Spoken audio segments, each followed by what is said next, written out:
Good afternoon, everyone. This is Shika from Team 7. I hope you all would be having a safe and healthy quarantine time at home. My topic for the presentation was fighting deflation. Deflation happened to Japan and it may be happened to the rest of the world. If it does, how it can be managed. My topic for presenting was ways to deal with deflation. Deflation is a serious economic issue that can exacerbate a crisis and turn a recession into a downfall depression. When prices fall and are expected to drop in the future, businesses and individuals choose to hold on to the money rather than they spend or invest. This leads to a drop in demand, which in turn forces businesses to cut production and sell off inventories at even lower prices. There are two ways with which the government of the various economies can deal with deflation. The first one is the monetary policy. Monetary policy is the means of influencing the economy through regulating the money supply. This is done by changing reserves in the banking system. If the economy is confronted by a recessionary gap, that is deflation, the government will pursue expansionary policy. This will increase the money supply in the economy by lowering interest rate and lending more. Overall, this will lead to an increase in aggregate demand and the reduction in unemployment. The another policy is the fiscal policy.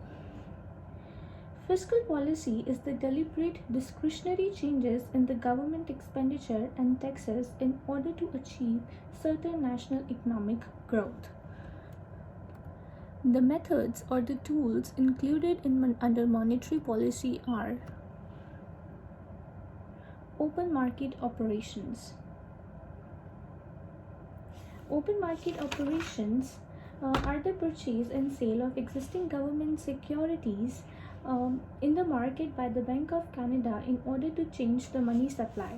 Under deflation, the central bank would purchase the treasury securities from and will issue the new currency in the market. The issuance of new currency will increase the money supply and hence will reduce deflation. The second method is lowering the target overnight rate.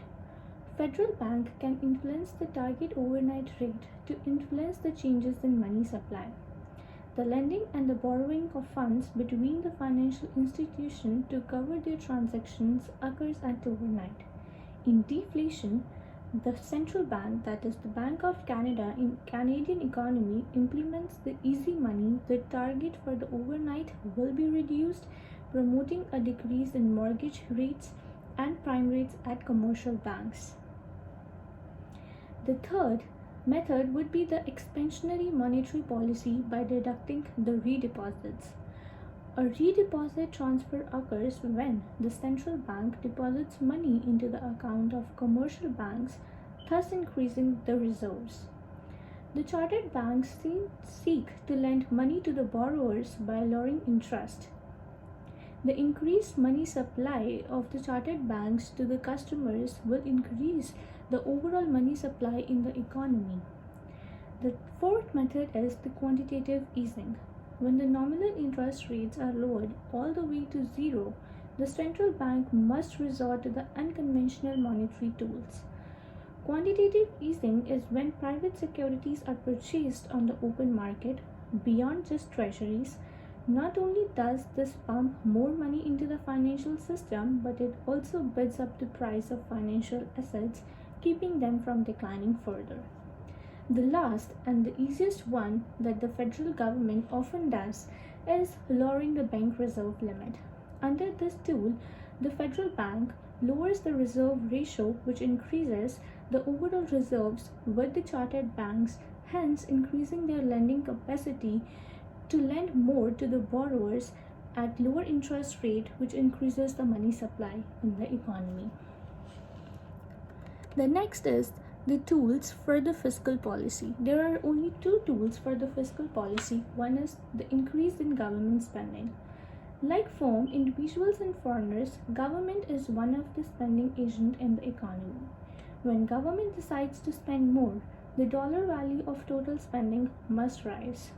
When government decides to spend more, total aggregate demand rises, which creates business opportunities and reduces unemployment.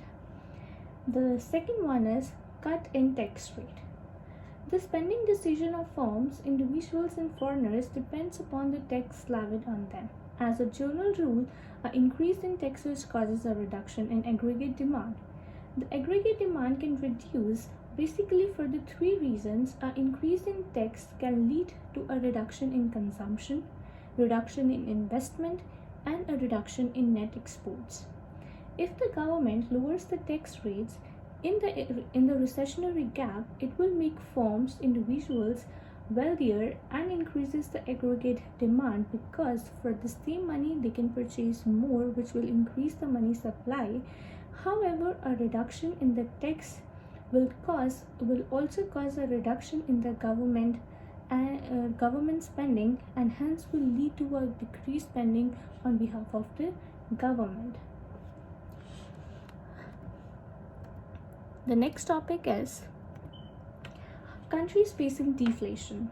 The effects of deflation could include a wide array of changes, including depreciating capital, labor, goods, and services, which would not have been the case had the supply of money not been reduced. This could result in a lot of unprecedented situations like weakening of the economy, reduction in imports, trade imbalance, among the other unexpected results.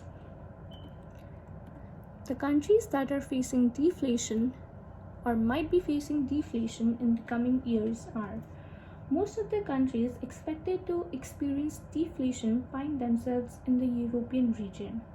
Falling prices have been a constant trait in the countries like Bulgaria, Greece, Poland, Sweden, and Spain. When Estonia, Germany, and Thailand may not experience deflation on a quarterly or yearly basis, they are expected to see price stops in the months to come. From here, I conclude that every country faces a deflation at some point of their developing time, but it depends merely on how the government deals with the deflation. It has to increase the money supply in the economy so that the demand grows and the value of the assets and the currency does not lose.